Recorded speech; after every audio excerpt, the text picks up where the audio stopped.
L'Inde avait dépassé le Royaume-Uni pour devenir la cinquième plus grande économie du monde, ainsi que concerne les revenus par habitant, qui est mesure de l'argent gagné par personne dans un pays. L'Inde est classée 122e sur 190 pays. Nous allons discuter cette différence entre les deux chiffres et poser des questions sur nos panélistes. Aujourd'hui, dans ce webinaire, nous avons un panel très riche.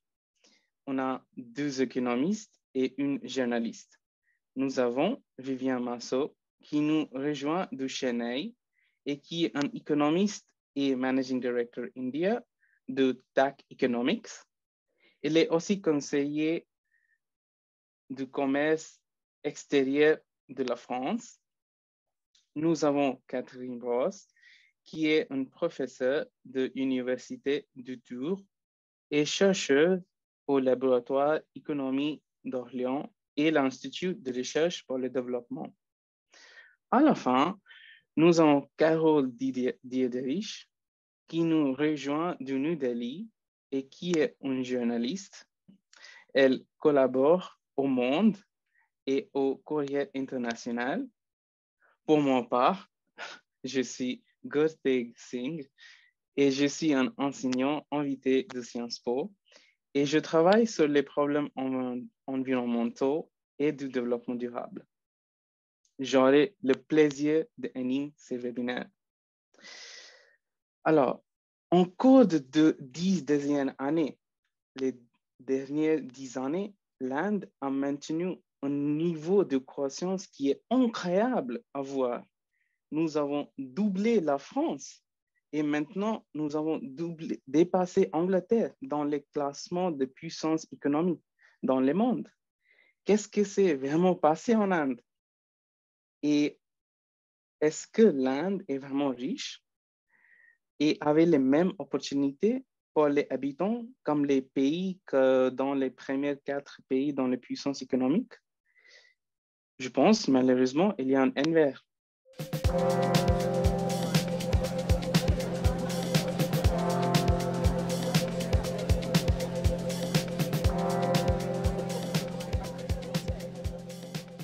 Vivian Massot, vous êtes à Chennai et vous dirigez une entreprise qui fait des études sur l'économie indienne.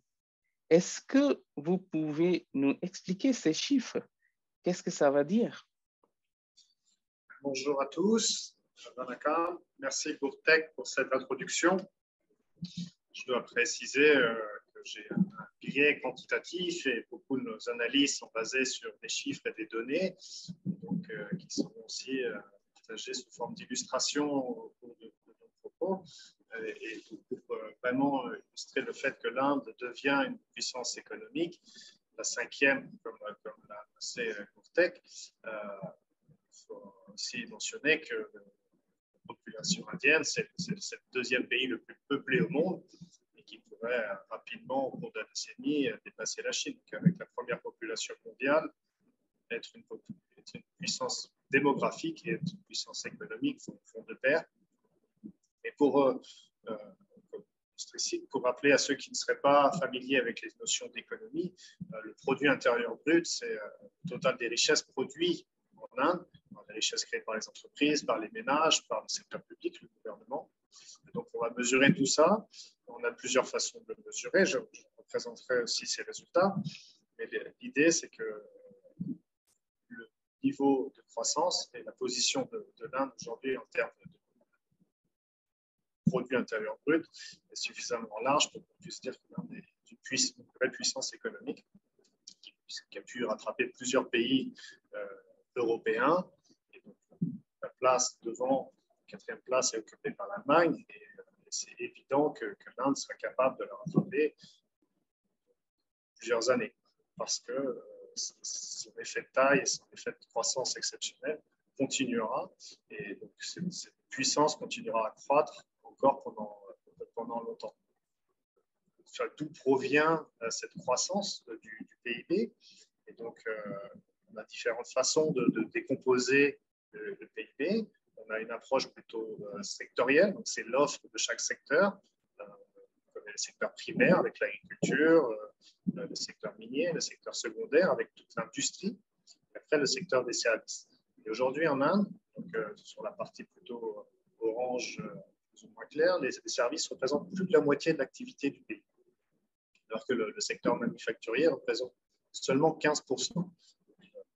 La production de biens d'équipements dans le secteur manufacturier n'est pas très élevée, alors que tout ce qui est services, notamment les communications, les services aux entreprises, l'immobilier, sont des parts importantes dans la production nationale. On a une autre façon de décomposer le PIB du pays, c'est par composantes. Quels sont les agents qui contribuent à la production nationale. On a les agents privés, la consommation privée des ménages et des entreprises. On a la consommation de l'administration publique, avec ses finances publiques qui permettent de générer de l'activité et de la richesse pour les ménages et les entreprises. L'autre composante qui est aussi important, c'est l'investissement. Combien les ménages investissent, par exemple dans l'immobilier, des équipements, dans des véhicules, combien les entreprises investissent dans des équipements pour produire des biens, des services dans le pays. Il y a deux autres composantes parce que ça fait partie de la comptabilité nationale sur les stocks et sur le solde commercial. Le solde commercial en Inde est plutôt négatif et donc un poids sur le PIB parce que l'Inde a structurellement un déficit commercial avec tous ses partenaires étrangers. Mais ce que je veux surtout souligner là, c'est que la consommation privée, même s'il représente 60% du PIB, quand on compare son poids et sa progression, on obtient une contribution et qui est relativement faible. L'investissement, par exemple, plus il croît, plus il a un effet positif sur la croissance. Donc, ce serait ce que vous verriez en rouge foncé. Quand l'investissement est très élevé, le niveau de croissance est un peu plus élevé. Et la consommation privée, illustrée en bleu, là, c'est 60% de l'économie, mais c'est rarement 60% de la contribution à la croissance du PIB. Et donc, c'est cette dichotomie, cette ambiguïté dans l'économie indienne qui fait qu'on n'a pas suffisamment de génération de revenus, alors que la consommation privée, le marché domestique est très important. Nous avons des outils Attack Economics qui mesurent le risque pays. C'est une composante de la puissance économique qui permet à des investisseurs internationaux de prendre des décisions sur l'opportunité ou les risques dans certaines économies. Et nous, quand on partage nos résultats sur l'Inde, on a des niveaux très favorables. Dans les prochaines années, cette croissance de 6 ou 7% générera un supplément de PIB tous les ans qui sera supérieur à 300 milliards et qui pourra même atteindre 400 milliards. Et donc, tout ce qui est généré en plus comme activité, comme revenu pour l'économie indienne, crée des richesses pour la population et pour les entreprises. Et donc, c'est en ça que se développe cette forte puissance économique. Et ce, dans les projections du FMI qui sont assez modérées, vers 6% de croissance par an. Les autorités indiennes ou d'autres organismes comptent avoir une croissance du produit intérieur brut qui soit beaucoup plus élevée au cours des années à venir. C'est vrai que le choc que le monde a connu en 2020, les différentes contraintes structurelles sur lesquelles on discutera, si on prend une hypothèse conservatrice autour de 6% dans les années à venir, vous voyez qu'une économie pourra croître très fortement, très important pour l'économie indienne d'être dans cette voie-là de progression. Donc, pour revenir sur le niveau de risque qui est favorable, c'est ce qu'on indique toujours. Ça veut dire que le potentiel d'affaires, le potentiel économique est très important pour les entreprises, pour les ménages, et les différentes composantes de risque le pays est attractif et présente des opportunités. Une autre illustration que j'utilise beaucoup pour montrer le potentiel de développement de l'Inde et c'est ce nouveau changement de régime en devenant une puissance économique, ce sont les perspectives de croissance du PIB. Donc, si on regarde les chiffres qui sont proposés par le FMI, le Fonds monétaire international, qui publie tous les ans, 2 fois par an, leur projection de croissance pour l'ensemble des pays du monde, on avait une croissance autour de 7 ou 8% au cours de la dernière décennie, des années 2010. Et quand chaque année, l'économie indienne croît de 10%, ça équivalait à peu près à 200 milliards de PIB en plus. Un autre témoignage peut-être plus anecdotique de la puissance économique indienne, c'est qu'aujourd'hui, beaucoup de multinationales mondiales ont des leaders indiens. On peut citer Google, mais il y a une dizaine de grands leaders indiens dans les multinationales. Donc, ça dit aussi ce leadership, notamment du secteur de la technologie qui est en plein boom. C'est aussi une démonstration de cette puissance économique. Le secteur de la technologie qui est très fort développement, à la fois avec des personnes en position d'investissement, pour Apple par exemple, et c'est un secteur qui continuera, qui a porté l'économie et qui est une part prépondérante dans l'économie et qui continuera à supporter le développement. Très bien. Merci beaucoup, Vivien Masso. Et merci beaucoup pour tous les chiffres.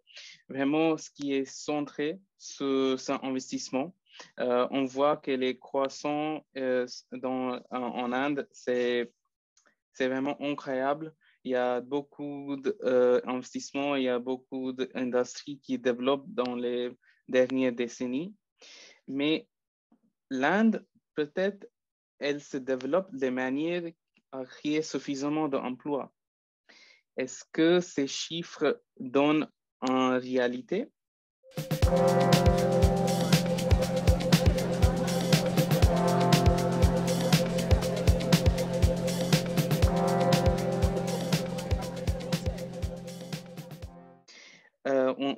On sait bien que les pandémies est mal passées. On a de Covid, la guerre Ukraine et aussi on a de démonétisation en 2017-2018 qui a vraiment touché toutes les classes moyennes. Est-ce qu'on est vraiment en puissance avec tous les chiffres? Et je veux poser cette question à nos économistes, Catherine Brosse. Vous êtes un professeur dans l'économie développement. Qu'est-ce que vous en pensez à ce chiffre? Est-ce que les développements sociaux est vraiment les mêmes quand on voit les chiffres de croissance de développement en Inde? Alors, il y a plusieurs choses. La première, c'est qu'effectivement, moi, je voudrais un peu atténuer l'image de l'Inde comme étant un pays extrêmement inégalitaire. En fait, quand on regarde les chiffres, là encore, on a cette image de l'Inde avec des inégalités criantes, mais en fait, quand on regarde l'indicateur principal d'inégalité, qui est l'indicateur de Gini, qui est en fait un indicateur qui est à 0. Lorsqu'il est à 0, tout le monde a le même revenu au centime près. Et lorsqu'il est à 1, vous avez un individu qui détient toutes les richesses et toutes les autres qui n'ont rien. Donc, c'est un indicateur qui est entre 0 et 1. Et en fait, quand on regarde cet indicateur pour l'Inde, il est à peine plus grand que celui du Royaume-Uni, comme on le voit là sur la diapo. Donc, on voit par exemple qu'il est à 35,7, ce qui est à peine plus que le Royaume-Uni et ce qui est toujours moins que la Chine ou les États-Unis. Donc, en fait, déjà, c'est la première chose. Il faut un peu tordre le cou à cette idée que c'est le pays le plus inégalitaire au monde ou je ne sais quoi. Il est moyennement inégalitaire, en fait. Ça, c'est la première chose. La deuxième, pour ce qui est de la pauvreté, en fait, la pauvreté en Inde, là aussi, on a une image d'Épinal, une image, enfin, un stéréotype de la très grande pauvreté en Inde, ce qui est pas tout à fait exact, en fait, puisque la pauvreté, elle est moyenne, en réalité, en Inde. Si on regarde donc la distribution de la population par différents seuils de revenus, donc avec les comparaisons internationales, hein, bon, alors il se trouve qu'on a des chiffres qui datent un peu parce que l'Inde publie désormais de manière très erratique ces chiffres, voire ne les publie plus. Mais si on fait des comparaisons internationales, le pourcentage de la population qui est avec moins d'1,90 $, qui est le seuil international de grande pauvreté, en fait, est assez faible et a largement diminué au cours des années. Il doit être de l'ordre de 10%.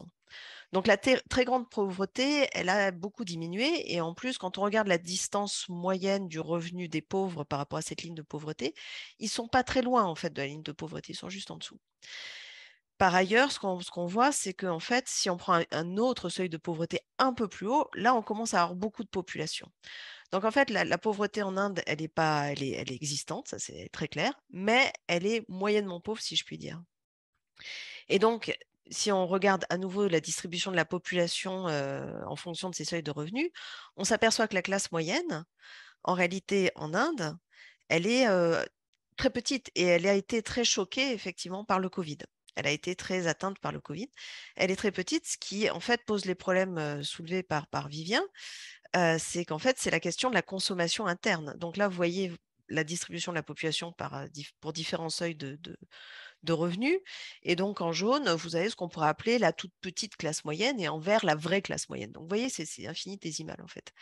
La classe de population, enfin le niveau de revenu qui a le plus cru au cours des années, c'est des individus qui sont entre 1,90 $ et 3,20 $, ce qui est quand même pas beaucoup, mais ce qui n'est pas la pauvreté qu'on peut trouver en Afrique subsaharienne, par exemple.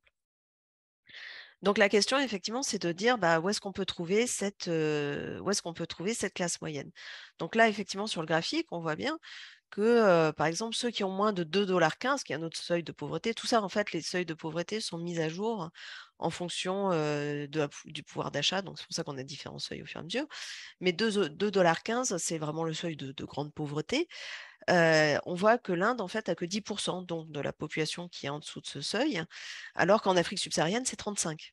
D'accord? Donc, c'est à peu près dans la moyenne de l'Asie du Sud. Alors, en même temps, vu la population d'Asie du Sud, c'est essentiellement l'Inde, dans la moyenne. Donc, c'est pas si énorme que ça. Par contre, si on prend effectivement le pourcentage de la population qui a un revenu inférieur à 6,85 $, là, vous avez 83% de la population, ce qui le rend comparable avec l'Afrique subsaharienne. Donc, vous voyez, si on fait la comparaison Inde subsaharienne, en Afrique subsaharienne, vous avez beaucoup de pauvres, mais très, très pauvres. Et en Inde, vous avez beaucoup de moyennement pauvres, en fait. Et donc, comme je disais, ça pose la question de la consommation, puisque l'essentiel de la croissance, en fait, la contribution provient, enfin l'essentiel du PIB provient de la consommation privée. Et la consommation privée, elle provient principalement de la classe moyenne. Et cette classe moyenne, elle a été durement frappée effectivement par le Covid, puisque en Inde, il n'y a pas de filet de sécurité sociale, enfin il n'y a pas de transferts sociaux, en grande partie pour cette classe moyenne.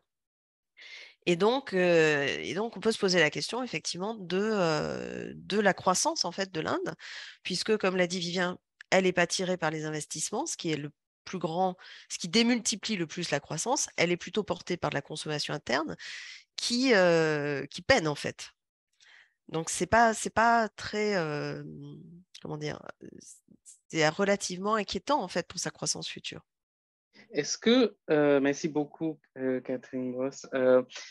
Est-ce que vous pouvez aussi parler ou donner un point sur les marchés du chômage? Par exemple, vous avez parlé de les classes moyennes. Oui, on voit que dans les chiffres, on voit que les inégalités, oui, ça existe en Inde. On voit bien ça. Mais est-ce que dans les classes moyennes, est-ce que vous pouvez donner un coup d'œil sur les chômages, le problème où est-ce que le classe moyenne est touché par l'inflation, par exemple? Est-ce que vous pouvez donner quelques phrases sur ce point? Oui, alors c'est très important parce qu'en fait, le marché de l'emploi est un moment très critique pour l'Inde. Parce qu'en fait, vous avez la fin de la transition démographique, donc il y a plein de gens qui sont arrivés sur le marché du travail. Et il y a un double problème. Il y a un problème qui est structurel, qui est que pour plein de raisons qu'on pourra détailler un peu plus tard, le PIB de l'Inde, comme l'expliquait Vivien, il est à peu près à 19% dans l'agriculture, mais l'agriculture emploie la moitié de la population active.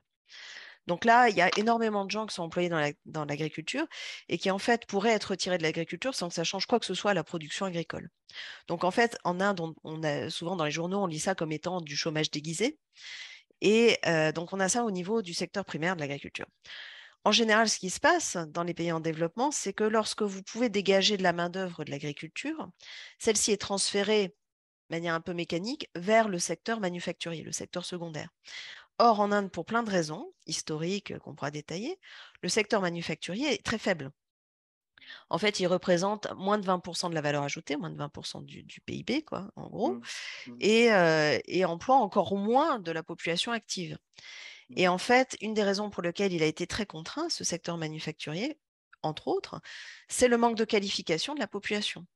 C'est-à-dire qu'en fait, vous avez très peu de gens qui ont reçu une formation professionnelle, professionnalisante. C'est à peu près dans les dernières données du NSS, enfin du National Sample Survey, qui est en fait une grande enquête statistique qui est menée en Inde régulièrement. Vous avez à peu près 8% de la population active qui a reçu une formation professionnelle complètement informelle. Et il n'y a que 2% qui ont reçu une formation professionnelle formelle. Donc en fait, le secteur manufacturier, il est extrêmement contraint par ces qualifications qui sont qui en fait ne correspondent pas à ce qui est demandé par les entreprises sur ce secteur. Donc ça, c'est pour le secteur secondaire. Et pour le secteur tertiaire, c'est essentiellement des services, des trucs très pointus.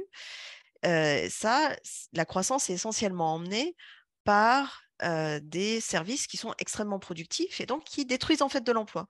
Donc en gros, si on fait une photo, vous avez le secteur primaire qui dégage de la population active, qui est très peu qualifiée, c'est à peu près les 24% là que vous avez qui a une formation très, très faible, pas uniquement, mais enfin, ils sont très peu qualifiés, qui pourraient être employés dans le secteur secondaire, mais le secteur secondaire a tellement fait face à des pénuries de main-d'œuvre vraiment qualifiée, à des difficultés d'infrastructure, à des difficultés administratives, qu'en fait, le secteur secondaire qui s'est développé, c'est un secteur extrêmement intensif en qualification et en capital, c'est-à-dire qui emploie assez peu, finalement. Et le secteur tertiaire, lui, est très pointu sur des industries qui sont extrêmement productives et donc qui emploient aussi très peu de main-d'œuvre. Et donc, il y avait une étude qui a été publiée il y a peut-être 2 ou 3 ans en Inde qui avait fait beaucoup de bruit, parce qu'en fait, il disait, voilà, récemment, l'Inde, la croissance, 1% de croissance, détruit des emplois, en fait. Au moment même où vous avez des millions d'individus qui arrivent sur le marché du travail. Et donc, c'est une situation qui est extrêmement préoccupante, extrêmement explosive, en fait. Et donc, il y a quelque chose qui évolue un peu à bas bruit, c'est le chômage des diplômés et c'est le chômage des jeunes qui n'arrive pas, qui est très, très élevé. Et encore, même les chiffres sont probablement très sous-estimés parce que souvent, ils font des petits boulots à droite, à gauche. Donc, c'est l'ajustement qui n'est pas dans les chiffres, en fait. Donc, une situation de chômage qui est très préoccupante, en fait. Et ça, c'est du côté, en fait, de la population. Du côté de l'économie, ça veut dire qu'en fait, vous avez des entreprises qui n'arrivent pas à trouver les qualifications qu'elles recherchent. Et donc là aussi, il y avait une publication par un cabinet de conseil qui avait montré qu'à peu près 80% des jeunes diplômés indiens, donc les 21% du supérieur, sont totalement inemployables. Et donc, c'est pour ça qu'en fait, les grands groupes comme Reliance, etc., ils ont leur propre centre de formation parce qu'en fait, ils embauchent des gens qu'ils doivent eux-mêmes former en réalité. Donc, il y a un vrai problème là sur le marché de l'emploi, d'inadéquation très forte entre les compétences qui sont offertes par les travailleurs et les compétences qui sont demandées par les entreprises. Et tout ça résulte une contrainte sur la croissance et une contrainte évidemment pour le chômage, en fait, qui crée du chômage. Merci beaucoup Catherine, Catherine Ross. C'est vraiment c'est un bon éclairage sur les marchés de travail on comprend bien quels sont les problèmes entre les formations et les marchés de travail. Carole Dieterich, vous êtes sur le terrain. Vous voyez des gens, vous êtes en contact avec les personnes qui manifestent, les étudiants qui manifestent, vous parlent avec des gens et vous avez écrit plein d'articles sur les problèmes de chômage ou les problèmes avec les classes moyennes ou est-ce que si les croissances économiques ont vraiment touché des gens, est-ce que vous pourriez donner votre avis sur ce point? Bien sûr. Moi, j'ai une approche qui est un peu différente que celle des autres panélistes et qui a moins vocation à avoir une vision d'ensemble. Mais c'est plus le témoignage de gens qu'on rencontre sur le terrain, mais qui généralement viennent illustrer ce qui a été dit. Et ce qui est assez frappant, c'est que derrière ces chiffres de la croissance-là, ce qu'on constate beaucoup sur le terrain, en tout cas, c'est le manque d'opportunités, le manque de perspectives d'avenir que peuvent avoir les jeunes Indiens quand il s'agit d'emploi. Et ça se manifeste notamment par des jeunes diplômés, mais pas que, mais par des Indiens qui jettent l'éponge et qui, tout simplement, par exemple, vont arrêter de chercher du travail parce qu'ils ont été déçus ou frustrés des emplois qu'ils peuvent trouver, qui ne sont pas forcément adaptés à leurs qualifications ou eux qui n'ont pas les qualifications adaptées. Mais ça, c'est des choses qu'on voit beaucoup, que moi, j'ai beaucoup vu sur le terrain, des jeunes diplômés qui vont décider de quitter un emploi parce qu'ils sont trop mal payés, qu'ils n'arrivent pas à s'en sortir, qu'ils se retrouvent à New Delhi, dans la capitale du pays, où leur loyer va leur coûter cher, ils ne vont pas être très bien payés, ils vont faire des tâches qu'ils jugent ingrates au regard de l'éducation qu'ils ont suivie. Et moi, j'avais interviewé une jeune fille dans le cadre d'un article qui était diplômée en marketing, qui avait une licence et qui s'est retrouvée dans une agence de communication à répondre à tous les commentaires Facebook, à la chaîne toute la journée. Et en fait, qui se disait que elle-même avec ça, alors déjà, le travail n'était pas hyper intéressant pour elle. Et par ailleurs, elle n'arrivait pas à payer son loyer. Donc, elle a préféré rentrer chez elle en Uttar Pradesh et elle chez ses parents, puisqu'au final, elle avait l'impression qu'elle n'y gagnait rien du tout. Et donc, moi, j'ai rencontré plusieurs personnes quand même qui racontent des choses assez similaires. Je pense que ça se retrouve aussi dans le nombre de travailleurs indépendants parce que voilà, on n'a pas le choix. Il y a des gens qui n'ont pas le choix, il faut travailler. Et il y a beaucoup de jeunes qu'on retrouve qui deviennent livreurs pour les applications de livraison de repas à domicile comme Zomato ou Swiggy, qui, elles, justement, font toute la fierté de l'Inde Corporate, qui sont ces applications qui marchent hyper bien. Mais derrière tout ça, il y a des travailleurs indépendants, beaucoup de jeunes, certains sont diplômés. Après, on peut discuter de la qualité de l'éducation qu'ils ont pu recevoir. Mais en tout cas, pour eux, c'est une déception parce que c'est parfois la première génération à aller à l'université. Parfois, ce n'est pas forcément des formations de qualité, mais du coup, eux, ils attendent autre chose à la sortie de cette formation-là et ils se retrouvent à batailler, par exemple, à être livreurs pour ces applications-là et ils sont extrêmement déçus par ces perspectives-là. Il y a vraiment il y a une ruée vers l'emploi public chez les jeunes Indiens. Là, le chiffre qui s'affiche, c'est voilà, pour 35 000 postes dans les chemins de fer, il y avait 12 millions de candidats. Donc, c'est énorme et ça se retrouve aussi sur le terrain. Il y a des villes entières, par exemple à Patna, il y a un quartier entier, Patna, qui est une ville du Bihar, qui est remplie de coaching centers, en fait, qui sont ces prépas pour des concours de la fonction publique. C'est un énorme business. Il y a, je sais pas, des dizaines de milliers de jeunes qui passent parfois des années à préparer ces concours-là. Et on ne parle pas des concours de la haute fonction publique indienne, on parle des concours qui donnent accès à des emplois qui sont plutôt situés en bas de l'échelle hiérarchique. Et ces postes-là, en fait, ils s'arrachent. C'est des postes de réceptionniste, de dactylo. Et ça dit quelque chose aussi, je pense, de l'absence de perspective. Donc ça, en tout cas, c'est pour la jeunesse. C'est un tableau qui a l'air un peu noir dit comme ça, mais c'est des choses qu'on rencontre sur le terrain et que les chiffres parfois ont du mal à dire. Et je crois que c'est important d'en parler. Oui, mais tout à fait. Justement, il y a des analyses qui ont été faites sur combien de revenus en plus vous procure une éducation supérieure. Et en général, le chiffre est 0.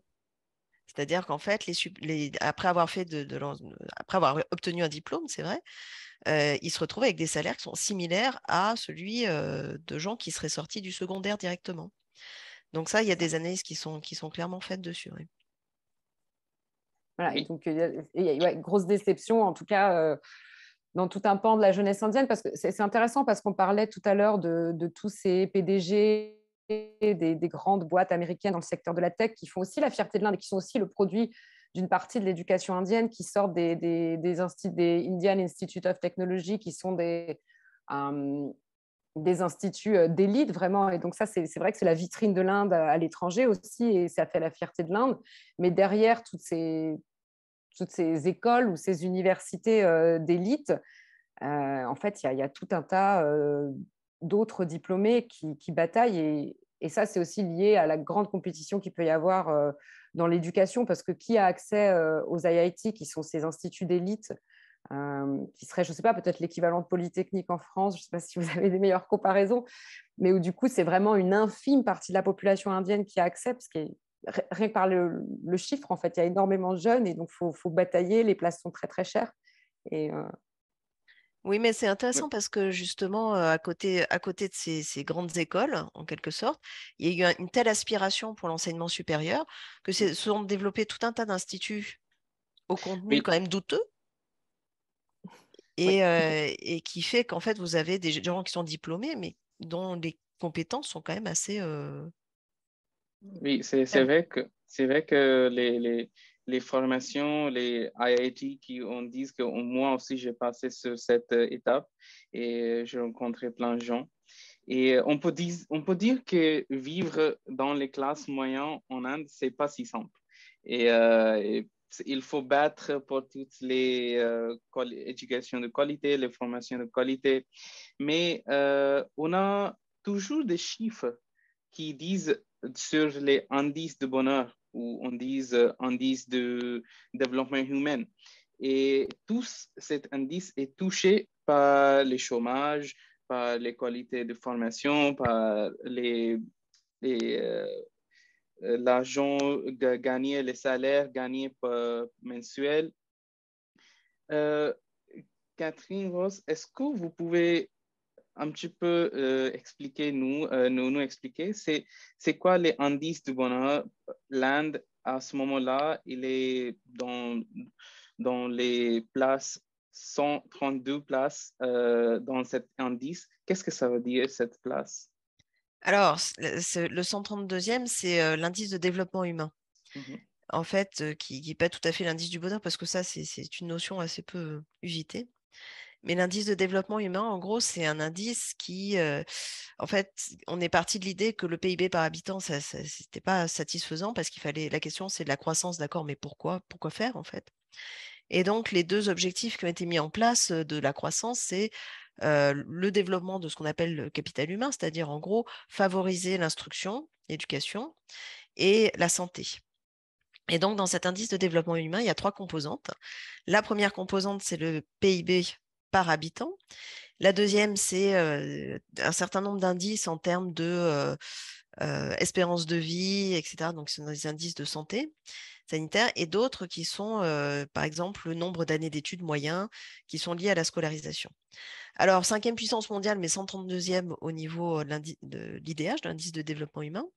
Ça s'explique par deux choses. La première, c'est que c'est une grande puissance globale au niveau du PIB global, puisque c'est un pays qui est très peuplé, mais si on le divise par le nombre d'habitants, bah, ça fait plus grand-chose par habitant. Donc le PIB par habitant, il est beaucoup plus faible. D'accord, c'est une grande puissance et c'est important, hein, le PIB global, c'est important pour jauger notamment du poids géopolitique de l'Inde.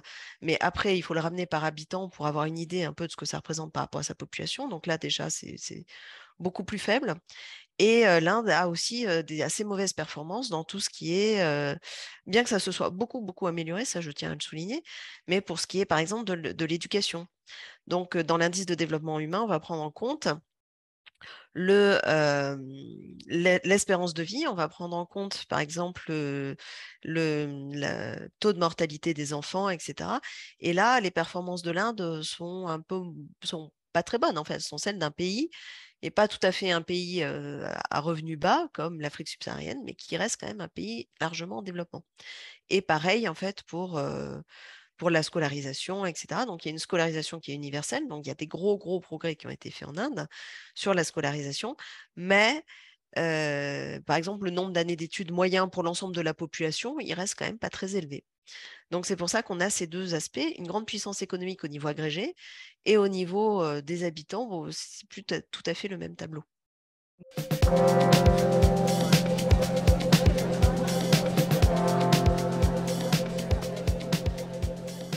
Viviane Masso, est-ce que vous pouvez nous expliquer un petit peu quelles sont les raisons conjoncturelles, quelles sont les raisons structurelles liées avec ce modèle indien et quels sont les impacts de Covid ou conflit ukrainien, par exemple, qui est maintenant un problème qui est lié avec le problème de l'inflation. Est-ce que vous voyez quelque chose dans votre travail? C'est quoi les raisons? C'est vraiment une combinaison de facteurs structurels et conjoncturels qui font que la situation économique n'est pas satisfaisante en termes de développement humain. En termes structurels, il y a un déficit d'infrastructures, il y a un déficit dans le secteur de l'éducation. Donc ça, c'est l'héritage de plusieurs décennies d'investissement. Mais malgré les efforts en cours, c'est toujours insuffisant à la taille du pays. Mais après, les circonstances globales en termes d'économie et de géopolitique font que l'Inde est en général très vulnérable. La guerre en Ukraine a un impact négatif sur la croissance mondiale, a un impact sur l'inflation et la hausse des prix des matières premières. C'est directement les produits pétroliers, les produits pour se chauffer et les produits alimentaires pour se nourrir. Tout est à la hausse. Donc, c'est une problématique aussi sur la confiance. Du coup, les gens qui perdent un peu de confiance parce que l'économie mondiale ralentit, consomment moins. Donc, du coup, ça génère moins d'activité. L'autre défi qui affecte l'économie indienne, c'est la crise du Covid. Et donc, ça crée des incertitudes persistantes. On a vu comment les différences de gestion du Covid entre les pays. Et en Inde, ça a été un cas particulier, mais en Chine aussi. Et donc, les confinements qui sont très stricts en Chine, dans un pays qui est l'atelier du monde, créent des tensions sur l'offre de produits pour tous les partenaires commerciaux de la Chine. Et l'Inde en est un important. Mais en même temps, la Chine importe beaucoup de produits, a besoin de s'approvisionner aussi pour son secteur manufacturier, mais pour sa population aussi qui est encore plus grande. Et donc, quand la Chine se ferme, certaines zones ou grandes villes de la Chine se ferment, ça crée aussi moins de demande pour les partenaires commerciaux. Donc, par ce biais-là, l'Inde est affectée. Il y a aussi les questions aussi aujourd'hui face à l'inflation. La Banque centrale américaine, la Fed, la Banque centrale européenne commencent à augmenter beaucoup leur taux d'intérêt. Donc, ça revient sur cette boucle de l'impact de la guerre en Ukraine. Et donc, en Inde, on arrive sur un niveau d'inflation qui est supérieur à la croissance du PIB. Et donc, cette conjonction fait que c'est ce qu'on appelle une stagflation. Donc, l'activité ne croît pas aussi vite que les prix. Et donc, la richesse relative des agents économiques, à la fois des ménages et des entreprises, baisse. Donc ça va avoir un impact encore pendant longtemps sur le niveau de développement humain. Quelles sont les capacités aujourd'hui qu'a l'Inde pour réagir à ces contraintes externes? Elles sont assez limitées parce que d'un côté, on a une dette publique qui est très élevée, c'est près de 90% du PIB. Les pays en développement, en général, c'est autour de 50%. Les économies avancées en Europe, c'est plus de 100%. Donc l'Inde a 90% de dette publique, donc il n'y a pas beaucoup de capacité de s'endetter encore plus pour financer les subventions pour réduire l'impact de l'inflation, des produits pétroliers, des produits alimentaires. Il n'y a pas beaucoup de capacité. Ou le biais de la politique monétaire des banques centrales pour aider à ce que les entreprises continuent à investir avec du coup des taux d'intérêt qui soient relativement bas. Le taux d'intérêt est l'outil principal des banques centrales, des décideurs de politique économique, pour essayer de réduire l'inflation.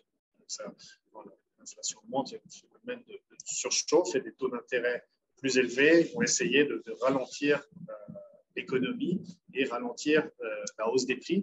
Donc c'est par ce biais-là, mais le corollaire, c'est que la demande de crédit pour l'investissement, pour la consommation de biens durables, s'affaisse aussi. Et donc cette conjoncture fait que la situation de développement humain ne peut pas s'améliorer dans l'horizon de court terme. Merci beaucoup, Vivien Manceau. Et oui, c'est très bien donner un éclairage sur les différentes raisons, les problèmes structurels et conjoncturels.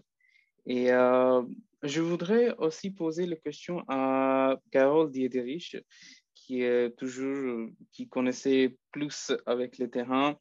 Est-ce que, par exemple, Vivien Marceau a parlé que il y a des grandes capacités de l'Inde pour réaliser l'économie mondiale.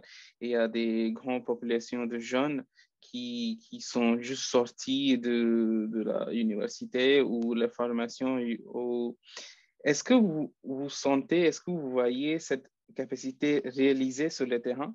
Est-ce que vous voyez les investissements qui est en Inde par les grandes entreprises? Est-ce que des gens profitent? Est-ce que des gens peuvent sortir de la problème qui a mené après les pandémies? C'est difficile à dire. Ce que tu veux dire, Gourtek, c'est est-ce que l'investissement des entreprises, est-ce qu'on peut voir un bénéfice direct?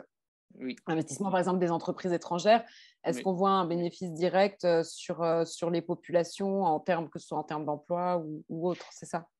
Exactement. Est-ce que vous pouvez parler de ça? Et aussi, on voit qu'avec Covid, on voit un petit peu de problématiques dans les emplois de femmes et des hommes et aussi les différences. Est-ce que vous pouvez parler de ça? Pour ce qui est de l'investissement des entreprises étrangères et l'impact que ça peut avoir directement dans la population, je vais passer mon tour parce que j'ai peur de dire des bêtises et je ne suis pas sûre d'avoir suffisamment travaillé sur ces questions-là pour apporter une réponse éclairée. Donc, je préfère, si ça ne dérange pas, passer mon tour, mais peut-être que d'autres panélistes auront des réponses. Pour ce qui est de l'impact du Covid, je veux bien parler de certaines choses qu'on a pu voir après, en tout cas, la vague qui a frappé l'Inde au printemps 2021, qui a été extrêmement violente et qui, au-delà du drame humain, a aussi été un drame économique. Et en tout cas, dans les histoires que nous, on peut rencontrer sur le terrain, il y a beaucoup, beaucoup de gens qui se sont endettés en raison de frais médicaux extrêmement élevés. Et Catherine le mentionnait tout à l'heure, on est quand même dans un pays où il y a très peu de filets de sécurité. Et quand il y a des frais médicaux d'urgence, il y a certaines personnes qui peuvent s'endetter, parfois tomber dans la pauvreté. Il y a un certain nombre d'études qui ont été faites post-Covid qui ont donné des chiffres sur cette question-là. Mais encore une fois, je préfère laisser la parole aux économistes sur les chiffres. Mais ce qu'on a vu aussi, c'est les cagnottes keto en Inde, qui sont comme les cagnottes litchi de collecte de fonds en France, mais qui étaient toutes c'était d'ailleurs assez effrayant après cette vague-là, qui étaient toutes faites pour payer des frais médicaux de gens qui avaient dû être hospitalisés. Parfois, certains étaient morts, mais leur famille entière était endettée. Donc, et ça a des conséquences qui durent sur les familles. Il y a ça. Il y a d'autres choses qu'on a vues. Il y a eu une augmentation des prêts sur gage, de gens qui allaient déposer des bijoux pour pouvoir emprunter de l'argent rapidement parce qu'ils en avaient besoin, ou tout simplement des gens qui vendaient leurs bijoux. Et c'est des choses qui relèvent de l'anecdote, en fait, mais qui témoignent d'une situation économique et en tout cas de l'impact de la vague du coronavirus qui a frappé l'Inde au printemps 2021. Donc là-dessus, il y a des conséquences qui étaient quand même très, très visibles. Et par exemple, sur les instituts financiers qui sont spécialisés dans les prêts sur gage, il y avait des queues. Hein, les gens faisaient la queue tout simplement. Donc, ça, c'est des conséquences qui sont assez frappantes, je trouve. Tu m'as posé une autre question, je crois, sur l'emploi des femmes.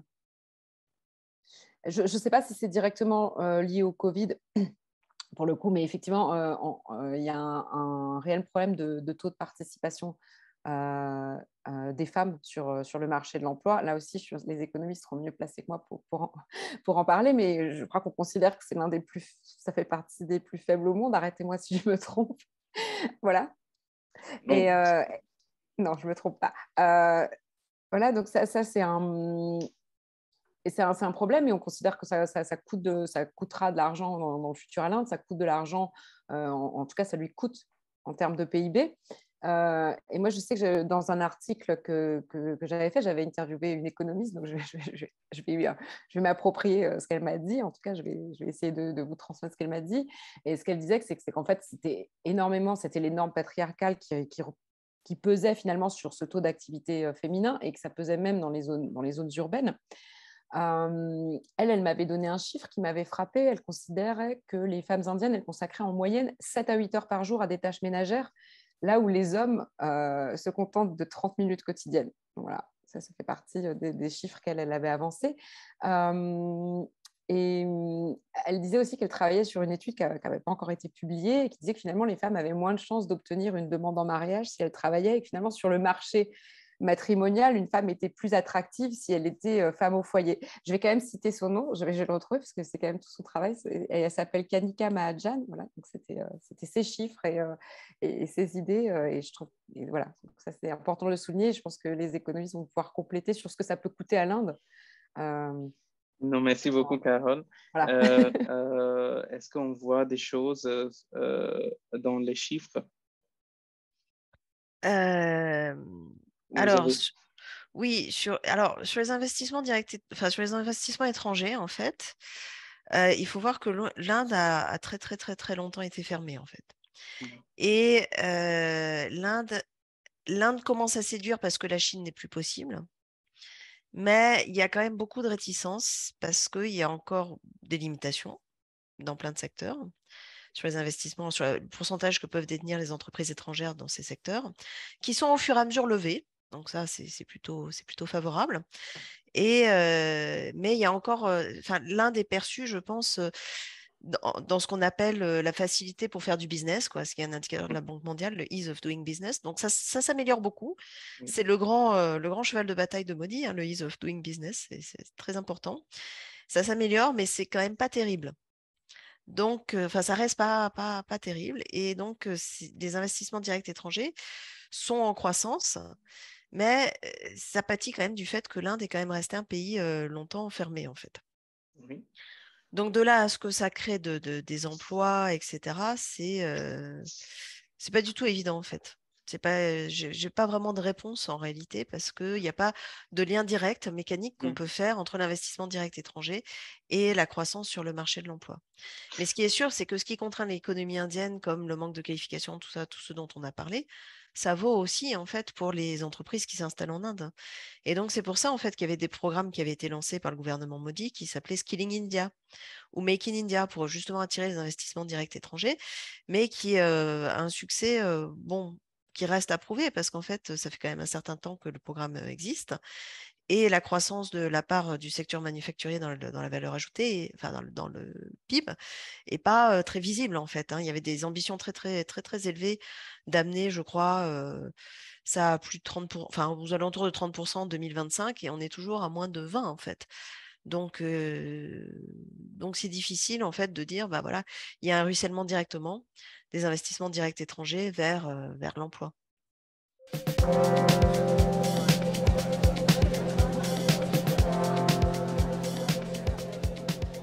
Est-ce que, Catherine et Vivien, après, est-ce que vous pouvez parler de en quoi cette fracture sociale et économique peut remettre en cause le développement pérenne du pays?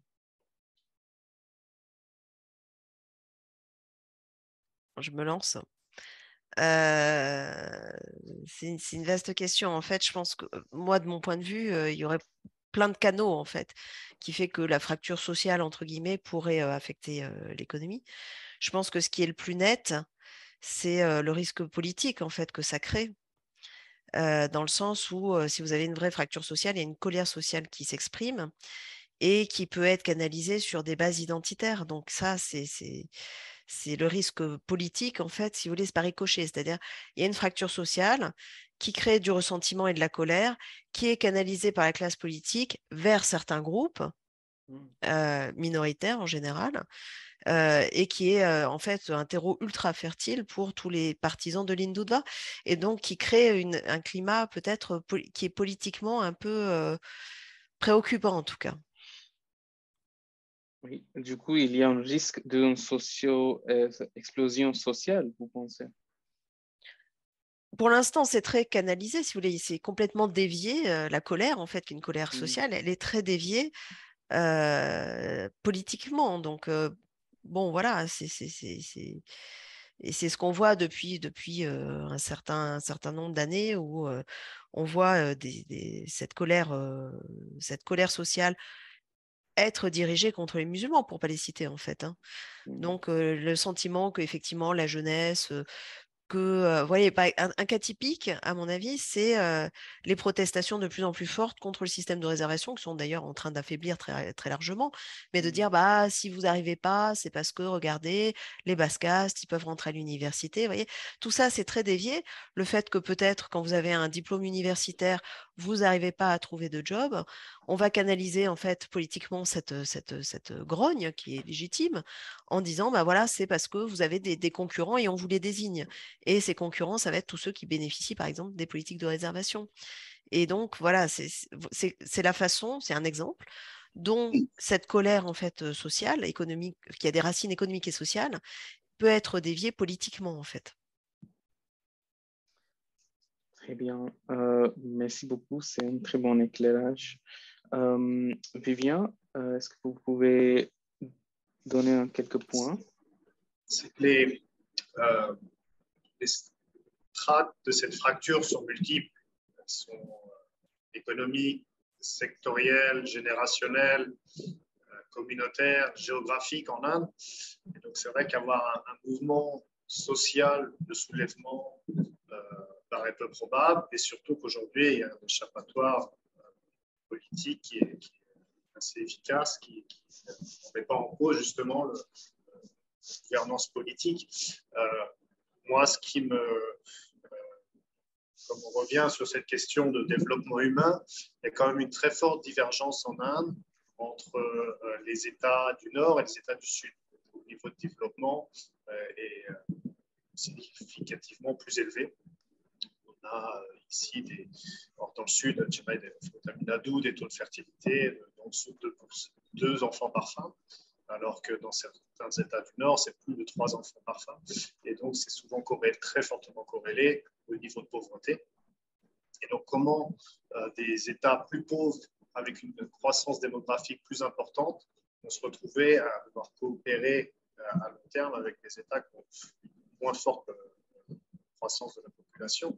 Ça peut créer des tensions politiques de ce point de vue-là. Ça émerge du point de vue du Sud, le fait que, en termes démocratiques, des États qui seraient moins peuplés auraient une moins forte représentation.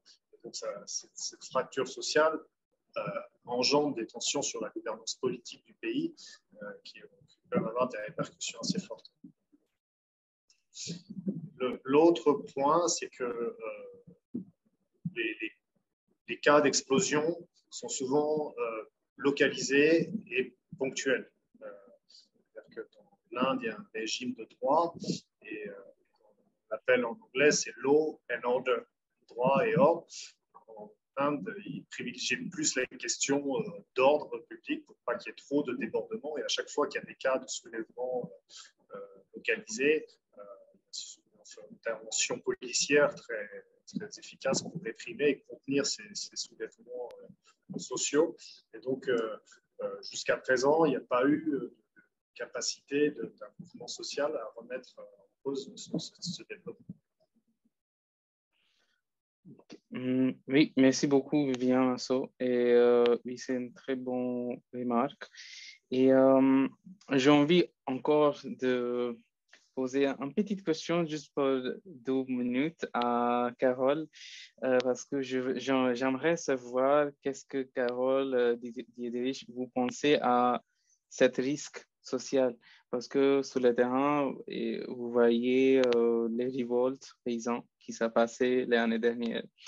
Vous voyez les jeunes qui manifestent et je pense qu'avec toutes les choses que les économistes nous en disent, on voit qu'on a un risque de cette fracture sociale et économique.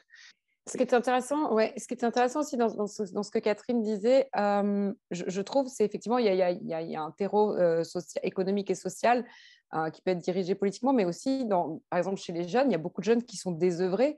Et si on ajoute... si on dirige cette colère-là, plus le désœuvrement, effectivement, ça crée un terrain favorable. C'est-à-dire que les jeunes qui sont dans les campagnes et qui n'ont rien à faire, qui sont sur leur téléphone, sur WhatsApp, sur Facebook, où il y a quand même énormément de désinformation, ouais, il y a quand même un terreau assez favorable à ça. Ensuite, à proprement parler, on a quand même vu cette année des manifestations dans le Bihar, en Uttar Pradesh et même dans d'autres États, quand le gouvernement a changé les règles de recrutement dans le secteur public, donc, notamment dont on parlait tout à l'heure, où les jeunes se ruent sur ces emplois-là, et quand le gouvernement avait décidé de changer les règles du jeu et les règles de recrutement, il y a eu quand même des manifestations très, très violentes au Bihar et en Uttar Pradesh, et il y en a eu d'autres plus récemment au mois de juin, quand le gouvernement a voulu mettre en place un programme de recrutement dans l'armée, là aussi que je ne jugeais pas particulièrement avantageux. Donc, on voit déjà la colère sociale, elle est là et elle se manifeste dans la rue aussi. Et c'est notamment quand on touche à ces emplois qui sont jugés comme un espèce de Graal par la jeunesse qui n'a pas tellement d'opportunités dans le secteur privé, en fait. Et effectivement, tu mentionnais tout à l'heure les agriculteurs, qui a quand même été une protestation de longue haleine, massive, sur laquelle le gouvernement a reculé. Enfin, c'est des lois sur lesquelles le gouvernement a fini par reculer. Donc, on voit quand même que socialement, il y a des choses qui se passent et que la colère, elle s'exprime dans la rue aussi. Oui, ça, pour moi, c'est les trois choses que je vois sur cette question-là. Merci beaucoup, Carole. C'est très bien. J'aimerais juste poser une petite question, juste pour finir cette webinaire, parce que c'était une très bonne discussion qui donne un petit peu un éclairage, un coup d'œil sur la réalité où c'est un mythe, l'Inde, qui est mon pays. Je veux juste poser une question à Catherine et Vivian. Est-ce que vous pensez à donner deux solutions, une idée pour imaginer sortir de cette cercle vicieux de développement, ou si vous pensez que c'est normal d'un pays de rester un petit peu de cette temps-là et on peut sortir doucement. Est-ce que vous avez quelques idées?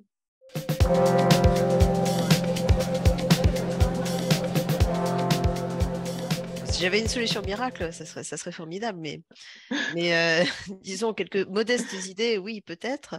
Par rapport à ce qu'on a dit, en fait, je pense que en Inde, on parle beaucoup d'un problème de missing middle, qui est un anglicisme pour dire le milieu qui manque. Et en fait, c'est vrai que c'est un problème qu'on retrouve. Donc, ce qu'on a dit dans la structure de l'économie, c'est le manufacturier qui manque. Dans l'instruction, c'est soit des super diplômés, bon, il y en a quelques-uns, ils ne sont pas forcément très employables, soit des illettrés, et il nous manque en fait des gens qui ont une solide formation professionnelle, qui peuvent aller dans le secteur manufacturier. Donc, il y a ce problème qui revient assez régulièrement du milieu qui manque. Et je pense que c'est vraiment là-dessus, effectivement, qu'il faut se pencher. Et je pense que le gouvernement en est tout à fait conscient, parce qu'ils mettent en place plein de programmes. On a eu Make in India, on a eu Skill in India. Là, il y a eu un truc qui est très, très étonnant, c'est qu'au sortir du Covid, le plan du gouvernement indien, c'était auto-intitulé l'Inde autonome. Et l'Inde autonome, on n'avait pas entendu ça depuis Gandhi Nehru, quoi. Enfin, depuis toutes ces années, même les années 70, où l'Inde était très isolée d'un point de vue commercial, très fermée, etc. Donc, c'était quand même curieux d'entendre ce programme qui a été nommé l'Inde autonome. Après, il ne faut pas non plus s'y méprendre. Le programme, c'est pas non plus de refermer l'Inde, mais c'est de fermer l'Inde à ceux qui pourraient effectivement venir profiter un peu des conditions économiques pour la projeter dans le monde, pour effectivement aller gagner des marchés, aller à l'extérieur, etc. C'était un peu l'idée du plan. Donc, est-ce qu'il y a des idées? Oui, justement, c'est vraiment de s'axer à la fois sur une réforme scolaire pour favoriser la formation professionnelle. Ça, je pense que c'est vraiment ultra important et c'est pas très coûteux comme réforme en fait. Hein. C'est une réforme des curriculums, enfin, c'est des choses qui ne sont pas forcément extrêmement coûteuses. Et la deuxième, effectivement, c'est d'essayer de créer des industries qui pourraient absorber cette main-d'œuvre et qui ne seraient pas uniquement des industries de pointe sur des secteurs ultra précis et qui sont très peu intenses en main-d'œuvre, mais très intenses en qualification. Je vais redire le même point sur l'éducation. Ça doit être vraiment la priorité pour l'Inde. L'éducation, c'est comme une pyramide. Et donc, si on a vraiment un haut de pyramide qui est assez exceptionnel dans ce pays et qui talent majeur pour développer, pour entreprendre, pour développer, pour innover. Et plus la base est large, et plus après le sommet pourra être haut et développé également. Donc, il faut vraiment renforcer l'éducation primaire. Moi, ce que je pense, c'est que le gain politique est quand même forcément attractif parce que si toutes les familles sont convaincues, sont sûres que si leurs enfants ont 5 années au minimum au primaire, ou voire un peu plus, savent bien lire, écrire et compter, peut-être en 2 langues, forcément, ça crée plus d'opportunités pour que ces gens soient employables et une vraie carrière. Après, le souci aussi, c'est lié à l'illettrisme. Le taux d'analphabétisation est proche de 70 ou 80%. 20-30% de gens qui ne savent ni lire ni écrire. Ça représente près de 300 millions de personnes. Donc, du coup, il faut trouver un moyen que ces gens puissent apprendre à lire et écrire. Pour des démarches administratives, c'est important. Pour se rendre dans les hôpitaux, c'est important aussi de savoir lire. Et donc, du coup, ces gens qui sont coincés dans le secteur informel parce qu'ils n'ont pas d'éducation pourraient aussi avoir l'opportunité d'entreprendre s'ils savent lire et écrire. Et c'est pareil, le gain politique est possible potentiellement. Est-ce que l'Inde a la capacité d'ouvrir ses écoles le soir pour que les gens puissent apprendre aussi, et pas que les enfants, le système existe, les infrastructures existent, et peut-être pourquoi pas encourager à ce que les gens qui en sont exclus aujourd'hui puissent y participer. Le deuxième point aussi, c'est un sujet qu'on a abordé aussi, et c'est lié au secteur agricole. Les dernières réformes qui ont été proposées et qui, après les manifestations, ont été annulées par le gouvernement, avaient un but de restructurer un peu le marché agricole, et c'est nécessaire. Après, est-ce que la méthode et les objectifs étaient bons? Sans doute pas pour toutes les parties prenantes, parce que c'est une manifestation. Mais le secteur est très peu productif parce qu'il emploie beaucoup de main-d'œuvre, il n'est pas mécanisé, et il est très subventionné aussi. C'est extrêmement coûteux pour les finances publiques d'entretenir une grande masse de la population active, rester dans un secteur qui n'est pas productif. Des très fortes subventions aux engrais. Les agriculteurs, tous ceux du secteur agricole, ne payent pas d'électricité sur les projets d'irrigation. L'eau est pompée dans les nappes phréatiques et n'est pas payée par les agriculteurs. Les agriculteurs qui pourraient, ceux qui peuvent se dégager du revenu dans certaines productions de niche, sont exonérés d'impôt sur le revenu. Donc, tout ça fait que le secteur est pas assez productif, trop subventionné, qui doit être réformé d'une manière ou d'une autre.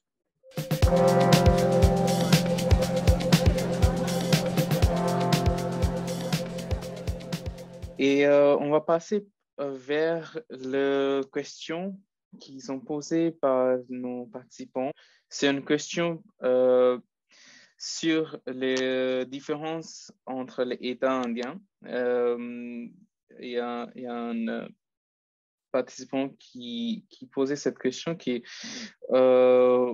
il faut regarder les différences propres à chaque État indien entre les plus avancés et d'autres très différents sur les plusieurs indicateurs considérés. Est-ce que vous pensez qu'il y a différence entre PIB par habitant et les développements humains et du chômage dans les différents États?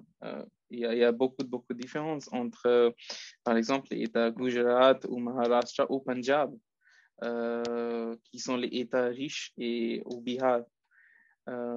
Est-ce que quelqu'un peut prendre cette question?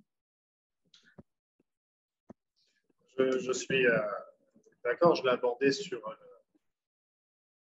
remise en cause du modèle de développement. Est-ce que les tensions entre États plus développés et moins développés peuvent créer un risque systémique en termes politiques? C'était une des idées aussi que je voulais suggérer, c'est que la coopération ou la coordination, la structure fédérale a créé une compétition, une émulation qui peut créer plus d'opportunités pour les ménages, pour le développement du pays. Mais il y a aussi une compétition qui fait que chaque État a ses propres intérêts, ses propres avantages à défendre, et qui peuvent être détrimentaux à la croissance du pays tout entier. Il faut voir aussi que certains domaines sont gérés par le gouvernement central. Les domaines régaliens de défense, de politique étrangère, ce qui est tout à fait normal. Et l'éducation est gérée au niveau des États. Et le gouvernement central aussi a proposé une politique d'éducation nationale. Et donc, c'est après libre à chaque État de l'adopter ou pas, de l'implémenter ou pas.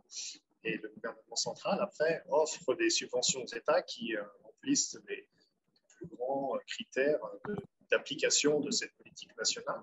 Et donc, les États, dans certains où la politique d'éducation était encore plus avancée, ne peuvent pas bénéficier du soutien du gouvernement central.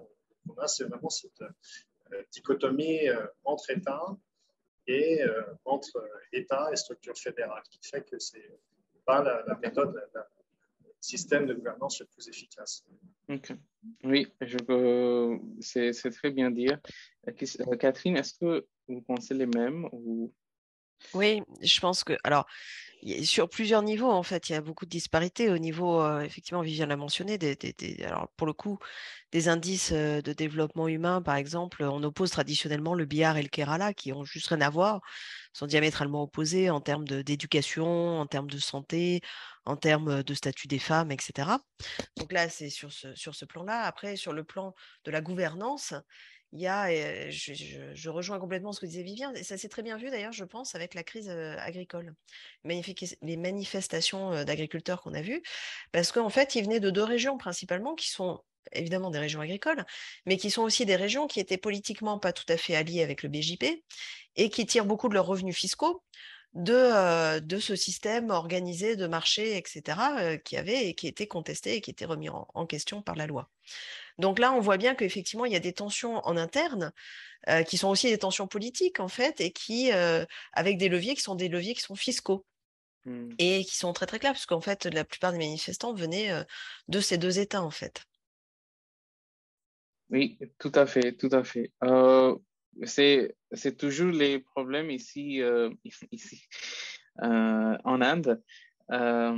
C'est que les États, les différents États avec les politiques différentes, ça a vraiment posé un grand puissant sur le développement de l'État, le développement d'infrastructures, éducation et et aussi comment l'État peut gagner l'argent s'il y a les structures de revenus pour l'État, c'est les mêmes ou pas. Et merci beaucoup. On a invité pour Christophe Jaffolo vous poser aussi une question. Je pense qu'on peut donner la parole à Christophe pour poser une question à nos panélistes. Merci beaucoup, Gurteg. En fait, j'en aurai une pour chacun, je pense, si c'est possible, mais elles vont être très brèves. Il y en a une, sauf de ma part, que vous n'avez pas abordée, qui concerne le financement de l'économie. Le système bancaire indien et le poids considérable de ce qu'on appelle les non-performing assets, les NAPs. Est-ce qu'on a trouvé une voie de sortie de ce point de vue-là? Est-ce que la création de la Bad Bank, qui a été annoncée il y a déjà plus d'un an, a donné des résultats? Sinon, le financement de l'économie risque d'être quand même particulièrement pénalisant pour pas mal d'entreprises. C'est l'une des raisons, et ce serait ma deuxième question aussi, du taux d'investissement. Je pense qu'il y a là un point intéressant, c'est-à-dire que non seulement les IDE ne rentrent pas en très grand nombre, mais les entreprises indiennes n'investissent pas. Et le taux d'investissement, sauf de ma part, est en baisse depuis maintenant plus de 15 ans. Et c'est lié au financement de l'économie, mais c'est sans doute aussi lié à la demande. Et donc là, ce serait intéressant de lier peut-être les deux et que vous nous disiez comment une économie qui investit aussi peu peut moderniser son équipement, surtout si les IDE ne sont pas forcément au rendez-vous. Et puis le dernier point, c'est qu'on a quand même maintenant, avec Gautam Adani et Mukesh Ambani, deux des hommes les plus riches du monde, ce qui, dans le paysage que vous avez décrit, interpelle. Comment est-ce qu'on peut aujourd'hui qualifier ces oligarques? Est-ce qu'on est rentré dans une forme d'économie à la sud-coréenne? Ce serait l'option, comment dire, optimiste, ou à la russe, ce serait l'option pessimiste en quelque sorte. Et j'espère que c'est des questions à laquelle chacun ou chacune d'entre vous pourra trouver une réponse. Merci. Merci beaucoup, Christophe. Catherine, est-ce que vous voulez prendre la parole? Oui, alors c'est des questions qui sont vachement intéressantes, mais sont vraiment intéressantes. Alors notamment sur la question effectivement du secteur bancaire et des non-performing assets. Là, c'est franchement, même s'ils ont créé effectivement cette bad bank, là, le bad assets bank, c'est quand même un peu les écuries d'Ogias, hein, si vous me passez l'expression, parce qu'il y a effectivement beaucoup de dettes qui sont accumulées, et c'est une vraie poudrière en fait. C'est-à-dire que quand ils commencent à se lancer là-dessus, c'est quand même un vrai risque. Ça, c'est vrai, il faut absolument le souligner. Pour ce qui est des IDE, l'économie indienne investit assez peu. Alors, il peut y avoir deux raisons. Il peut y avoir une raison qui est très pragmatique, qui est que tout simplement le besoin d'investissement, enfin les quantités d'investissement ne sont pas forcément en hausse, enfin, sont même plutôt en baisse. Mais c'est un point qui est important et qui revient à ce qu'on disait en début de webinaire, c'est que c'est l'investissement en fait qui tire le plus la croissance. Et de plus en plus, ce qu'avait souligné Vivien, c'est que c'est la consommation qui a pris le pas sur l'investissement. Et donc, ça, c'est problématique parce qu'en fait, ça fait des taux de croissance qui sont très en dessous de la capacité à croître de l'Inde. Et donc, on avait des grands espoirs, hein, il y a peut-être 10 ans. Sur les taux, on en était à 8, 9, c'est parti, quoi. Et au fur et à mesure, tout le monde a révisé d'année en année en disant « Ah non, c'est pas 7, ah, c'est 6, peut-être ça sera 5 ». Parce que justement, la consommation est plus dure à prévoir, parce elle décuple moins la croissance, et parce qu'elle est très vulnérable en fait dans un pays où les revenus sont très vulnérables. Et notamment quand il y a eu par exemple le choc du Covid, évidemment, quand vous avez basé votre stratégie d'expansion sur la consommation et que la plupart des gens voient leurs revenus coupés du jour au lendemain sans aucun filet de sécurité, c'est quand même très compliqué. Voilà, les perspectives sont pas très bonnes. Pour ce qui est de la présence de gens, des super riches, est-ce que c'est le modèle coréen ou russe? Difficile à dire. Ce qui me ferait pencher plus vers le russe, mais je trouve ça très péjoratif, alors ça me gêne un peu, mais c'est qu'effectivement, il y a des connexions très fortes entre le pouvoir et ces très grands magnats, en fait. Donc c'est pour ça que c'est pas tellement une séparation très nette entre le pouvoir politique et le pouvoir économique, avec chacun chez soi et les moutons sont bien gardés. C'est effectivement une confusion des genres qui est plus russe. Merci beaucoup, Catherine. Carole, est-ce que vous voulez prendre la parole, répondre à quelques questions de Christophe? Moi, je vais décevoir Christophe parce que, de par ma fonction, je préfère être les yeux et les oreilles des gens. Donc, je n'ai pas trop d'avis sur les questions qui ont été soulevées, si ce n'est en termes de constat, comme Catherine, peut-être de souligner les liens entre le pouvoir politique et entre les personnes comme Mukesh Ambani, Gautam Adani, qui sont les personnes auxquelles vous faisiez référence. Donc ça, effectivement, c'est un constat et je le partage. Sur les autres questions, je pense que je sortirai un petit peu de mon rôle. Voilà. Merci beaucoup, Carole. Vivien, est-ce que vous pouvez dire quelque chose? Je pense que les trois points sont même liés, parce que si on revient à la question de financement de l'économie, les actifs bancaires sont détenus par des banques publiques.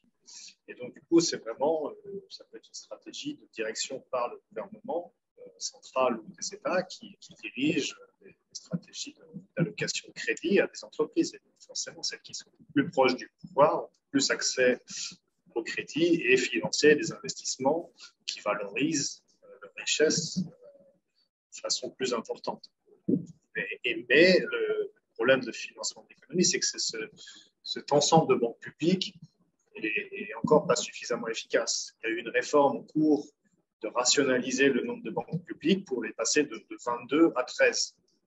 Pourquoi 13? Pourquoi pas faire une grande banque publique pour le pays, ou une pour plus dédiée au secteur agricole et une pour le secteur manufacturier et l'autre pour l'immobilier? Ça pourrait être réparti comme ça, mais sans vraiment stratégie de vision long terme sur ce qu'a besoin l'Inde sur un marché bancaire plus développé, il y a encore des progrès à faire. Et donc, du coup, c'est vrai que si la gouvernance, en ayant des établissements bancaires plus grands, ça permet de réduire le risque après d'actifs non performants dans les bilans. Il y a une contrepartie de taux d'investissement plutôt faible. Alors, en Inde, c'est autour de 30%. La comparaison classique, c'est avec la Chine qui est pas loin de 40%, qui a investi beaucoup plus dans les infrastructures. Mais aujourd'hui, les infrastructures dans les piliers. Aujourd'hui, on voit les conséquences sur des problèmes de dette des collectivités publiques, des ménages et de certaines grandes entreprises qui sont en faillite. Et donc, il y a tout un pan de l'économie qui est capable de générer de l'activité en faisant perdurer les investissements productifs. On ne réinvestit pas parce qu'on entretient plus, donc ça c'est du service, ce n'est pas du nouvel investissement. Les machines dans les usines seront utilisées et pas remplacées dès qu'il y aura toujours une intervention pour faire réparer quelque chose, essayer de faire le produit, l'équipement le plus durablement possible. Et donc ça crée un effet où les services sont un peu plus importants que l'investissement. Mais quand même besoin de plus d'investissement, à la fois dans les infrastructures et dans les services publics. Merci beaucoup, Vivien Massot.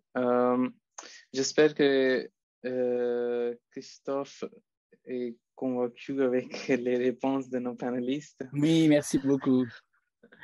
Merci beaucoup, Christophe. Et on a quand même une autre question sur une polémique de la statistique officielle. On a toujours cette question dans les politiques, dans le monde de l'économie aussi. Est-ce qu'on est vraiment, on a de confiance sur toutes les statistiques démissionnées par les gouvernements? Il y a beaucoup de chiffres. C'est une question par un participant ici. Il a demandé, est-ce qu'on a de confiance sur les chiffres de chômage, de toutes les choses, par exemple, après le Covid, on a beaucoup de problèmes de chiffres avec chiffres officiels des gens qui sont morts et tout. Est-ce que, parce qu'on n'a pas de census depuis le 2011, est-ce qu'on a toujours les confiances sur les statistiques concernant tous les chiffres, par exemple, les PIB par habitant, par exemple, les revenus de chaque année? Est-ce que vous avez une réponse sur cette polémique? S'il faut parler des données, je suis volontaire. Effectivement, il y a eu quelques cas où certains rapports, qui n'étaient pas forcément reluisants sur la situation sociale ou économique, ont été bloqués ou mis de côté, écartés. Après, sur les questions de chômage, dans l'économie où le secteur informel est tellement développé, les chiffres, on peut les faire interpréter comme on veut. Après, sur les chiffres d'inflation, de PIB, là, les méthodologies sont transparentes. Elles sont transparentes et donc, du coup, elles sont critiquées par des experts. Mais le fait qu'elles soient transparentes et qu'il y ait des plans, plus par les autorités de renforcer ces outils statistiques, de collecte d'informations pour le PIB, pour l'inflation, fait que là, on peut avoir confiance dans ces chiffres. Oui, si je peux rebondir aussi, parce que moi aussi j'utilise des chiffres, et en général on a plutôt confiance en fait, parce qu'il y a la haute administration donc, et qui est très bien formée, qui est ancienne en Inde, enfin qui est tout à fait, effectivement c'est transparent, on connaît les méthodes, etc. Je pense que c'est pas tellement que le chiffre est faux, c'est que quand le chiffre ne plaît pas, il ne paraît pas. Donc on n'a pas à avoir confiance ou pas confiance, on l'a pas. Comme par exemple le taux de pauvreté qui est sorti, qui par exemple pour des comparaisons internationales, qui n'apparaît plus en fait. La Banque mondiale ne produit plus le taux de pauvreté. Donc c'est pas qu'il est faux, c'est pas qu'il est juste. Enfin oui, il est juste, mais si ça plaît pas, ça c'est pas publié. Voilà, donc c'est à peu près ça la méthode en fait. Sur le recensement qui était prévu en 2021, parce que c'est tous les 10 ans en Inde et c'est effectué par porte-à-porte, donc il faut recruter presque 200 000 agents recenseurs qui vont dans chaque foyer. Ça n'a pas été possible de le préparer en 2020 pour le faire en 2021. Et là, les préparations sont en cours. Mais après, c'est les discussions plutôt politiques sur la couverture du recensement et en même temps, la capacité aussi à avoir des recenseurs qui utilisent les nouvelles technologies. Avant, c'était des grands formulaires, des pages A3, avec plein de colonnes qu'il fallait remplir. Est-ce que les recenseurs auront des tablettes et rempliront et tout sera enregistré automatiquement et pourra être traité beaucoup plus rapidement? Donc, c'est un investissement sur lequel le gouvernement essaye d'avancer pour que plus efficace et des chiffres, même si le recensement est décalé de quelques années, mais avoir la disponibilité des chiffres beaucoup plus rapidement après. Croiser les doigts pour avoir ces données rapidement. Okay. Merci beaucoup, Julien. Je ne sais pas si Carole, vous voulez donner quelques points si vous pensez que c'est bien de ne pas donner un point sur cette polémique. Non, pas du tout. Nous, on utilise des chiffres aussi dans nos articles, on cite des chiffres. Donc, effectivement, après, il y a une polémique qui revient souvent, je ne sais pas si c'est une polémique, si on peut appeler ça comme ça, mais c'est un point que soulèvent souvent les économistes indiens, notamment sur la façon dont on inclut le secteur informel dans le calcul du PIB et ça prend du temps pour se refléter. Donc, il y a ces questions-là et je pense que les économistes l'expliqueront mieux que moi, mais en tout cas, ça fait partie des questions qui sont soulevées parce que la part de l'économie informelle en Inde est quand même immense et ça ne se reflète pas de manière immédiate dans les chiffres du PIB. Sur les chiffres, il y a quand même eu, qui peut être lié, je sais pas, c'est pas directement une question économique, mais la remise en question des chiffres du Covid et des morts du Covid. Là, on parle pas, là, il n'y a pas de transparence en revanche. Donc, il y a quand même des domaines, là, on sort de l'économie, mais il y a quand même des domaines aujourd'hui en Inde où la question de la transparence, elle est soulevée, elle mérite d'être soulevée. Voilà, c'est tout. Merci beaucoup, Carole. Oui, on n'a pas parlé de cette topic parce qu'on peut faire beaucoup de discussions sur les sujets les statistiques avec Covid, mais on va laisser on va pas parler de ce sujet aujourd'hui. Merci beaucoup. Et je pense que pour la fin, on a un auditeur qui vient intervenir. Je vais laisser parler Olivier Lagage.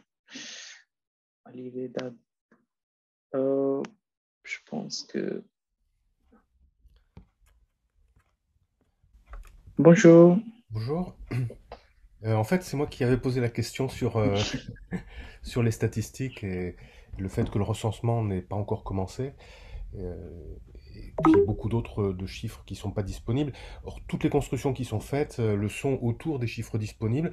Alors, heureusement, il y a d'autres organismes qui, eux, sont plus rapides. Je pense en particulier à l'excellente enquête de santé, la numéro 5, je crois, qui est parue au mois de juin dernier, qui donne beaucoup de renseignements qu'on trouverait normalement dans le recensement. Mais c'est vrai que pour avoir des séries fiables, on est quand même toujours un petit peu sur le reculoir. Oui, merci beaucoup, Olivier. De l'âge. Vous avez aussi sorti un livre. Est-ce qu'il y a un plan pour réduire la pauvreté en Inde? Je ne pense pas qu'il y a un plan magique, mais je pense qu'on a déjà parlé de ça dans les conclusions, mais il y a d'autres. Mais est-ce que quelqu'un voulait donner une parole sur cette question? La réponse est positive pour Tech. Oui, il y a un plan. Ça fait partie des engagements de l'Inde dans le cadre des objectifs de développement durable. De réduire la pauvreté de moitié d'ici 2025. Je ne connais pas les détails, mais oui, on avait exploré quels sont les objectifs pour l'Inde et quelles sont les mesures mises en œuvre jusqu'à aujourd'hui et celles anticipées pour l'horizon 2025 ou 2030. Si je peux me permettre d'intervenir, ça c'est le plan Banque mondiale, c'est-à-dire c'est ce qui a été engagé auprès de la Banque mondiale il y a déjà quelques années, mais la politique économique du gouvernement de l'Inde n'est pas tellement pro-sociale en fait. Il y a des filets de sécurité, il y a quelques maigres filets de sécurité qui ont été mis en place, comme par exemple le NREGA. Donc, c'est en fait, ça garantit aux populations rurales un certain nombre de jours de travail au salaire minimum, c'est-à-dire un salaire vraiment très, très, très, très bas. Ça, c'est le seul filet de sécurité qui existe en Inde. Et il y a des engagements, mais c'est des engagements qui ont été pris quand les accords ont été signés il y a plusieurs années. Le gouvernement fait une politique qui est clairement une politique vers les entreprises, pas tellement de transferts sociaux en faveur des pauvres. Et l'effet du Covid qui a en fait annulé 10 années. Enfin, le calcul qui a été fait, c'est à peu près 10 années de lutte contre la pauvreté qui ont été éradiquées en une année. Donc si plan il y a, il est encore plus important que l'année dernière, quoi. Enfin, qu'il y a 2 ans en tout cas. Il doit être encore plus être encore plus puissant qu'il aurait pu l'être juste avant le Covid. Mais l'engagement politique, il est du point de vue économique en tout cas, il est quand même très pro-entreprise, quoi. Contrairement à d'autres plans. Et d'ailleurs, c'est un peu, je pense, le positionnement politique du BJP, c'est de dire, bon, on arrête les transferts sociaux et tout ça, on fait un minimum, mais nous, ce qu'on veut, c'est créer de l'emploi, que les entreprises embauchent, etc. Tout en conservant, bien sûr, l'adhésion aux objectifs de développement durable de la Banque mondiale, qui sont des engagements qui ont été pris, mais on voit bien que tout ça a été quand même très chamboulé par le Covid, par plein de choses, quoi. Et comme tous les objectifs Banque mondiale, avant, il y avait les Millennium Development Goals, c'est la lueur au bout du tunnel, mais ce n'est pas forcément ce qui risque d'être atteint, en fait. Vous avez raison, Catherine. Merci beaucoup. C'est bien de répondre à cette question parce que je pensais qu'on a déjà répondu. Juste une dernière question, je pense. On a juste un temps pour une dernière question. Est-ce que l'émancipation des femmes et leur arrivée sur le marché du travail va aggraver ce marché? Ces questions sur... il n'y a pas vraiment... Mais je vais donner la parole à Catherine si vous voulez répondre. Ouais, l'Inde est un cas très très intéressant parce qu'unique en son genre, où en fait on voit un déclin de la participation des femmes au marché du travail depuis des années, depuis des décennies. Donc ça baisse gentiment et tout doucement, effectivement c'est parmi les plus bas au monde. Et en même temps, on voit une hausse des qualifications des femmes.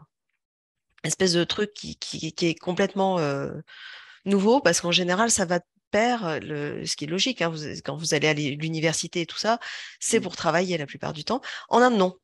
En Inde, on a en parallèle, donc depuis 10 ans, une baisse de la participation des femmes au marché du travail et une hausse des qualifications. Et en fait, c'est très lié au stigma un stigma culturel de la femme qui travaille, en fait. Et ce qu'on voit qui est très intéressant, c'est que c'est une forme en U. C'est-à-dire que les gens pauvres, les femmes travaillent, parce que de toute façon, c'est une question de contrainte de revenus, elles n'ont pas le choix. Les femmes très éduquées qui sont dans les quartiers UP de Delhi travaillent. Elles sont en général très bien éduquées, etc. Parce que là, le stigma est beaucoup plus faible.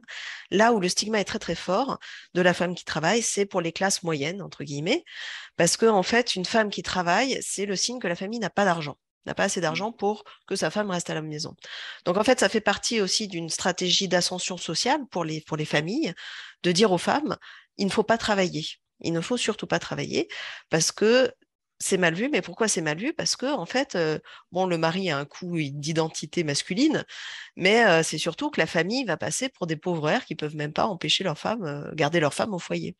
Et donc, c'est pour ça, en fait, que on a sur des années et des années des femmes qui travaillent de moins en moins, parce qu'en fait, au fur et à mesure, les familles essaient de monter dans l'échelle sociale et donc retirent leurs femmes du marché du travail tout en leur donnant des qualifications pour qu'elles puissent se marier bien.